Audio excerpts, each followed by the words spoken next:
5월부터 양도세 감면이 된다고 하는데 매물이 쏟아져 나올까 한번 이야기해 볼게요. 지금 양도세 감면 얘기가 생각보다 지금 이슈가 되고 있죠. 근데 이게 되게 중요하고 미묘한 얘기입니다. 자, 인수위에서 다주택자 양도세 중과를 4월부터 하는 게 어떻게 하느냐라고 이야기가 처음 나왔어요. 왜냐하면 이게 당선인의 공약 중에 하나인데 다주택자들이 양도세가 너무 높아가지고 팔지를 못한다. 보유세도 높고 양도세도 높으니까 가지고 있을 수밖에 없지 않느냐 해서 양도세를 낮춰줄 테니까 팔게 합시다라는 정책이 있었는데 그 공약을 실행하려고 다주택자들 물건이 좀 시장에서 좀 거래가 되게 하려고 한 거예요. 근데 이걸 조금 당선인이 이제 그 취임하는 5월 10일 전에 4월부터 좀 해주면 안 돼요? 라는 게 첫 시작이었어요. 근데 이거를 내가 아직 당선인 신분이지 내가 대통령이 아닌데 이걸 해달라고 하면 누가 해줘야 돼요? 기존에 있는 청와대에 있는 문재인 대통령이 해줘야 되잖아요. 그래서 청와대에다가 한번 문의를 한 겁니다.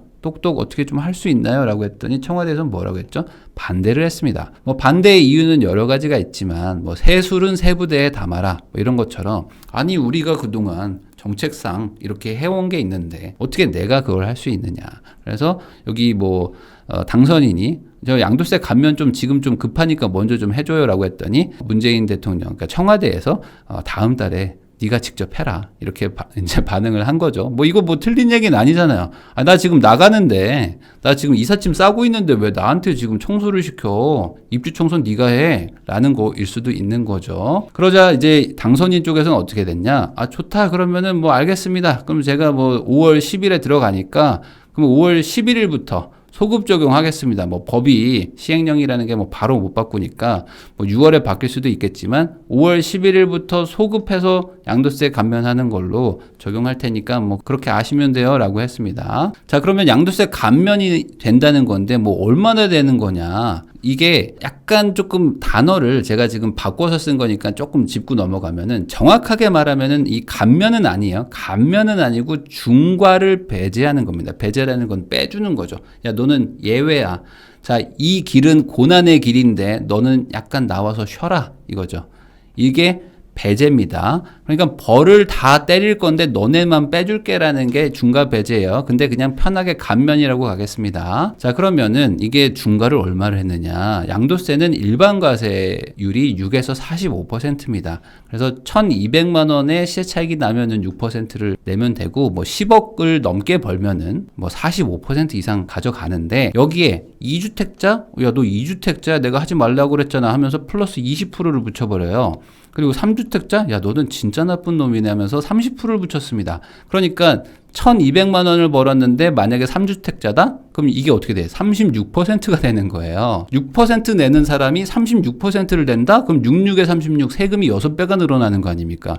그러니까 이것도 좀 이상해. 이게 비율로 늘어나면 모르겠는데 뭐 1.3배 이렇게 늘어나면 모르겠는데 6% 내는 사람이 너무 억울한 거죠. 아니 왜 저는 갑자기 세금이 6배가 돼요? 저는 돈 1,200 벌었는데? 야, 그건 좀 계산을 좀 편하게 하려고 하는 거야. 뭐 이런 거 같기도 하고요. 어쨌든 이걸 없애준다는 겁니다. 자, 그러면 그냥 감면이라고 하겠습니다. 그럼 감면 기간은 얼마나 되는 거냐? 1년 한다고 했으니까 2023년 5월 10일까지 아마 계약서 쓰고 계약금 입금한 것까지는 아마 쳐주지 않을까. 기존의 어떤 관례를 보면요. 자, 그럼 어떤 사람이 대상이냐? 당연히 이거는 중과를 배제하는 거기 때문에 1주택자는 해당이 안 되고요. 다주택자들 대상입니다. 그래서 조정 대상 지역에 2채 이상을 가지고 있거나 아니면 뭐 3주택자 이런 분들은 원래 중과가 많이 됐었는데 이제 좀 빠진다. 이걸 해주는 이유는 간단한 거예요. 야, 너네들 힘들지? 야, 종부세 내느라 힘들지? 네, 형 힘듭니다. 그래? 그럼 내가 조금 너한테 퇴로를 열어줄 테니까 이번에 좀 팔어 라는 의미예요. 그럼 뭐 많이 깎아주면은 팔 수도 있잖아요. 그래서 많이 깎아주나 한번 봤더니 연합뉴스에서 가져왔는데 뭐 이건 뭐 간단한 거죠. 20% 30%씩 빼주니까 그러면은 뭐 여기 이제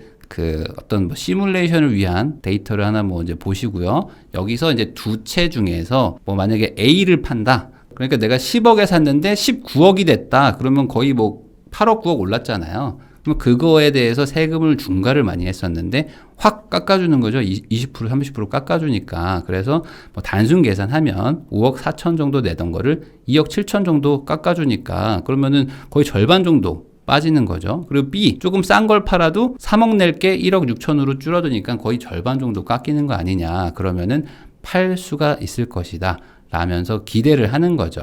자, 그러면 진짜 다주택자들은 이런 물건을 팔 것인가? 이게 핵심이겠죠. 근데 저는 이게 당장 큰 변화가 없을 것이다 라고 예상을 합니다. 그러니까 이게 5월부터 적용이 되면은 바로 물량이 쏟아질 것이냐? 안 그럴 것 같다. 왜 그러냐면 종부세 부과일이 너무 코앞이에요. 이게 문제인데, 자, 이게 5월 11일부터 중과가 배제가 된다고 그랬잖아요. 그런데 6월 1일이면 종부세 부과 기준일이 됩니다. 그러면 지금 20일 남았거든요. 20일 안에 계약서 쓰고 잔금까지 치러야 돼. 그래야지만 내가 종부세를 안 내거든요. 그러니까 5월 31일까지 가지고 있으면 종부세를 안 내는데 6월 1일 날 가지고 있는 사람이 1년치 종부세를 낸단 말이죠. 그러면 이게 너무 촉박해요. 생각보다. 그러다 보니까 이 윤석열 인수위에서 그러니까 내가 지금 뭐 대통령이 된 건 아니지만 이게 5월에 풀기는 너무 지금 촉박하니까 좀 4월부터 좀 적용해줘 라고 부탁을 한 거예요. 한 2달은 시간을 줘야 지금 미리미리 좀 사람들이 팔지 않겠느냐. 종부세 무서워서. 근데 이걸 어쨌든 청와대에서 이제 거부했잖아요. 그러니까 야, 네가 들어와서 해 라고 해서 뭐 내가 들어가서 할게 했지만 이제 시간이 20일밖에 안 남았으니까 현실적으로 지금 매도를 해야 되는 다주택자들 입장에서는 뭐야, 나 어차피 종부세 얻어맞는데? 라는 생각을 할 수밖에 없는 거죠. 자, 그러면 이런 생각을 하는 분들도 있을 겁니다. 아니, 지금 당선인이 5월 11일 기준으로 소급 적용해가지고 법 바꿔준다고 했잖아. 시행령 바꿔준다고 했으니까 지금 팔자. 지금 미리 계약서를 쓰고 잔금을 5월 10 며칠 이후로 하면 되는 거 아니냐. 이런 식으로 생각하는 분들도 있겠지만 요게 또 어려운 얘기입니다. 왜냐면 아직 뭐 시행령이나 뭐 법을 안 바꿨어요. 그리고 아직 당선인이 그 취임식도 안 했어. 근데 지금 그걸 믿고 판다? 이거 쉽지 않습니다. 그러니까 기존의 대통령이 바꿔주면야 이걸 믿고 들어갈 수 있는데 아직 안 바꿨는데 나중에 만약에 말 바꾸면 어떡해? 그러면 이게 지금 몇 억이 왔다 갔다 하는데 이걸 할 수 있냐 이거죠. 그래서 지금 매물을 내놓는 사람들은 있지만 실제 거래 계약까지 하기가 쉽지가 않다. 그런데 바뀌고 나서 움직이면은 이미 종부세 부과가 되기 때문에 그러면 이게 항상 매년 돌아오는 패턴인데 아니 어차피 종부세 내요? 그럼 한 턴 더 도는 거야 그냥. 이게 6월 1일 기준으로 이것도 정말 문제인데 종부세도 이렇게 하루 기준으로 1년치를 때리니까 시장을 교란시키는 거거든요. 그래서 보유한 기간만큼 뭐 내는 것도 아니고 그러다 보니까 6월 1일 넘어가면 이제 매물이 안 나와요. 왜냐면 어차피 내가 1년치 세금 다 내는데 뭐하러 지금 팝니까? 조금 기다렸다 팔아도 되는 건데. 그러다 보니까 아마 이 정책이 시행이 돼도 지금 바로 막 매물이 막 나와가지고 그러기보다는 조금 분위기를 볼 것 같아요. 연말이나 뭐 내년 초, 그러니까 내년도 종부세 내기 전, 뭐 1, 2, 3월쯤에나 조금 나올 가능성이 있을 것 같다. 나오더라도 어차피 1년치 냈으니까 말이죠. 그리고 또 다른 문제가 있어요. 뭐가 있냐면 지금 이게 시행 기간이 1년밖에 안 돼요. 그러니까 1년 안에 집을 팔아야 돼요. 그러면 다주택자가 대상이니까 그 집들은 대부분 전월세가 있는 물건일 거 아니에요. 그럼 전월세가 이미 있어요. 그러면 그거를 임차인을 끼고 사야 돼. 끼고 사서 이거를 지금 내가 미리 명의를 바꾼 다음에 뭐 그 다음에 세입자를 내보내서 뭐 내가 들어가든지 말든지 할 거 아니에요. 그러면 이렇게 뭐 소위 말하는 갭 투자, 원하든 원하지 않았든 갭 투자를 할 사람이 많을 것이냐. 그래서 지금 이 1년이라는 거는 되게 짧은 기간이기 때문에 이걸 2년 정도는 해줬어야지 이 계약갱신 청구권까지 그 엮여있는 이 상황에서 1년밖에 안 한 거는 이건 조금 좀 잘못된 게 아닌가. 거기다가 이게 과거 2010년, 2011년도에도 이런 뭐 다주택자들 뭐 양도세 중과 배제 뭐 이런 것들이 있었는데 그때도 조금씩 또 연장도 얘기하고 막 그런 일들이 있었어요. 그러니까 이게 단순히 1년만 풀어주는 게 아니라 2년도 풀어줄 수도 있을 것 같은데 뭐 이런 눈치 싸움도 아마 치열하게 일어날 거라서 아마 종부세 부과가 되고 나면 그 다음에 또 시장의 분위기를 좀 보면서 내놓든 안 내놓든 뭐 하려고 할 것 같아요. 거기다가 또 이 문제가 있는 게 지금 애매하게 요 기간 내에 그러니까 예를 들어 뭐 7월, 8월에 만약에 전세가 만기가 되는 분들 있잖아요. 그런 분들은 오히려 그래? 그러면 괜히 여기서 새로 세입자 맞추잖아요. 새로운 세입자를 맞추면은 또 이 골치 아파지잖아요. 그러니까 오히려 지금 어떻게든 공실로 좀 바꿔놔야겠다. 전세를 공실로 바꿔놓고 이 상황이 어떻게 되는지 좀 지켜보다가 안 되겠으면 그때 가서 다시 전세를 맞춰야 되겠다라고 생각하면서 오히려 공실로 기다릴 수 있는 가능성이 분들이 또 있습니다. 그러니까 이게 지금 좋은 의도로 시작을 했지만 시장에 무조건 좋은 그런 시그널을 주는 거냐 좀 애매한 게 있어요. 그러면은 비워놓고 연말 연초까지 기다리는 분들도 있을 수 있다 이거죠. 차라리 이자 내는 게 싸게 맥힌다 이거죠. 그리고 여기서 오히려 뭐 예상은 하지 않았겠지만 예상외로 효과가 되게 큰 분들이 있습니다. 이런 분들은 잘 됐다 이거 라고 하는데 뭐냐면 어차피 지금 자녀한테 증여를 생각하고 있던 분들이 있어요. 아니 나 우리 영식이한테 집을 줘야 되는데 지금 종부세가 너무 많이 나오니까 근데 주려고 했는데 세금이 너무 많아 그래가지고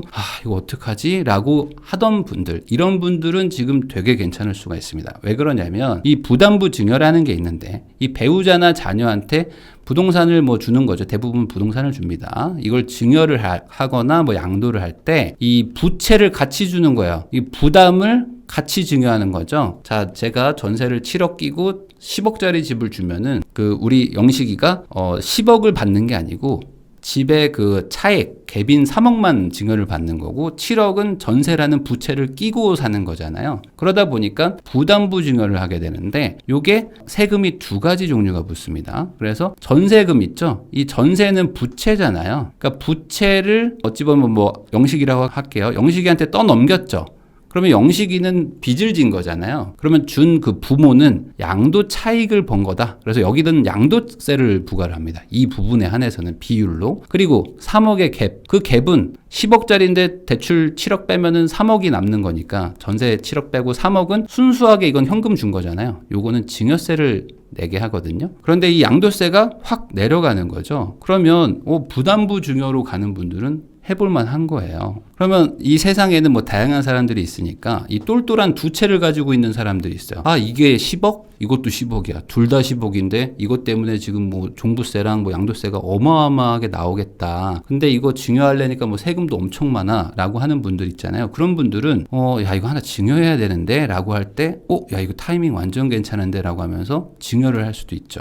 그런데 사실 이런 분들이 그럼 절대 숫자가 많을 거냐? 그건 아니다. 왜냐하면 이미 증여를 많이 한 상태이기도 합니다. 왜 그러냐면 지금 데이터를 보면 서울의 아파트를 기준으로 증여 비중이 얼마나 늘어났는가, 그러니까 거래량 중에서 증여의 비율이 2017년 정도만 해도 5%도 안 됐는데 지금은 13%가 넘어갈 겁니다. 21년도 기준으로 13%니까. 그러면 거의 10집 중에 뭐 한 개 정도는 거의 다 증여를 하고 있는 거야. 이게 되게 오래됐죠. 벌써 몇 년째 이런 일이 일어났잖아요. 거기다가 가장 종부세 부담이 큰 강남 3구, 용산 이런 데들은 거래량 중에서 증여 비중이 41%가 넘어요. 그러니까 두 집 중에 한 집은 증여야. 그러니까 이미 다들 그동안 양도세도 계속 올라왔고 종부세도 계속 올라왔으니까 그냥 뭐 당연히 증여를 했던 거예요. 이미 다 줘버렸는데 뭐 지금 어떻게 또 줄 게 뭐 몇 개나 있겠냐라는 얘기인 거죠. 그래서 이게 의도치는 않았지만 오히려 아직 증여를 안 하고 남아있던 분들한테는 이거 증여해야 되겠다. 지금 시기가 딱 적절하구나 라고 하면서 증여를 할 수 있는 그런 효과가 일어나지 않을까 라고 생각을 합니다. 근데 문제가 있죠. 이렇게 증여가 되면은 5년간 매도를 하시면 안 됩니다. 뭐 매도가 불가능한 건 아니지만 매도를 하게 되면 증여를 한 이유가 크게 없어져요. 그 기존에 아버지, 뭐 부모가 가지고 있었던 걸 기준으로 양도차익 에 대해서 과세를 하기 때문에 오히려 이렇게 증여가 되면은 그냥 현실적으로는 거의 5년 동안은 시장에 나오지 않는다라고 생각하거든요. 그러다 보니 증여로 이렇게 또 가게 되면 또 시장의 매물이 또 잠기는 게 아니냐 이런 얘기도 합니다. 그렇지만 그래도 팔려는 사람들이 있지 않을까요? 라고 생각할 수도 있잖아요. 왜냐면 중과를 어쨌든 배제해 주는 거 맞으니까 아니 그럼 이 기회에 팔겠다라는 사람들도 분명히 있단 말이죠. 당연히 그런 사람들도 있을 겁니다. 그렇지만 이런 분들이 많지는 않은 게 왜 그러냐면 부모도 다주택자고 뭐 자녀도 다주택자예요. 이래가지고 뭐 얘한테 줘봐야 얘가 종부세 내, 내가 가지고 있으면 내가 종부세 내, 뭐 이런 분들은 뭐 파는 게 차라리 낫겠죠. 이번에 깎아줄 때 이런 분들이 있겠지만 뭐 많지는 않겠죠. 그리고 이미 증여도 많이 했었기 때문에 오히려 진짜 팔려고 하는 사람들은 이런 사람들일 거야. 뭐냐면 내가 똘똘한 한 채는 있는데 별로 안 좋은 애들 한 두세 개 가지고 있다가 얘네 때문에 지금 중과를 엄청 맞고 있는 사람들. 이런 분들은 잘 됐다. 이 나쁜 물건을 이번에 정리할 타이밍이구나 라고 할 겁니다. 왜냐면 똘똘한 한 채가 많이 올랐고 이 나쁜 애들은 조금 올랐거든요. 이렇게 조금씩 올랐는데 이게 다주택 숫자 가지고 양도세가 막 늘어나고 막 하다 보니까 괜히 얘네들 가지고 있어가지고 이거 가지고 지금 뭐 장기 보유 특별공제도 못 받고 막 세금을 엄청 맞는단 말이죠. 얘네들 다 정리해 라고 생각하고 있었는데 이번에 잘 됐다라고 하면서 나올 것이다. 그러면 어디가 되겠습니까? 아무래도 지방에 있는 아파트들, 좀 안 좋은 아파트, 그리고 상대적으로 뭐 소도시에 있는 아파트, 뭐 나홀로 아파트, 뭐 이런 것들.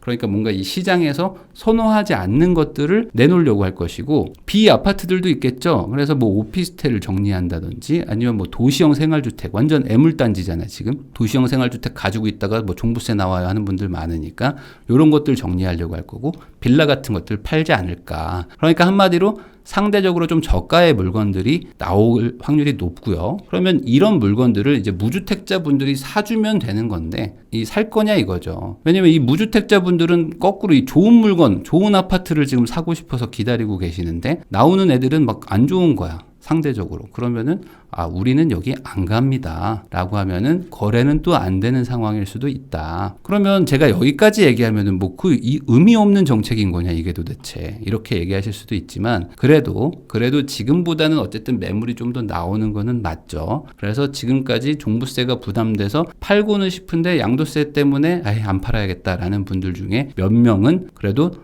파는 게 낫겠다라고 하면은 어쨌든 지금보다는 시장에 매물이 많이 나오는 것이고, 그러면은 매매 상승을 조금이라도 낮출 수는 있습니다. 다만 이제 오해하시면 안 되는 게 다주택자들이 그동안 서울 경기에 좋은 아파트들은 다 가지고 있었는데 이 아파트들 이제 이번에 다 팔 거구나. 그러니까 나는 기다리면 조금 있으면 서울에 좋은 아파트, 경기도에 좋은 아파트, 살기 좋은 곳, 대단지 아파트들이 많이 나오겠구나 라고 생각하지는 않으시는 게 좋겠다. 그런 방향으로 가는 건 아니라는 이야기를 하고 싶었습니다.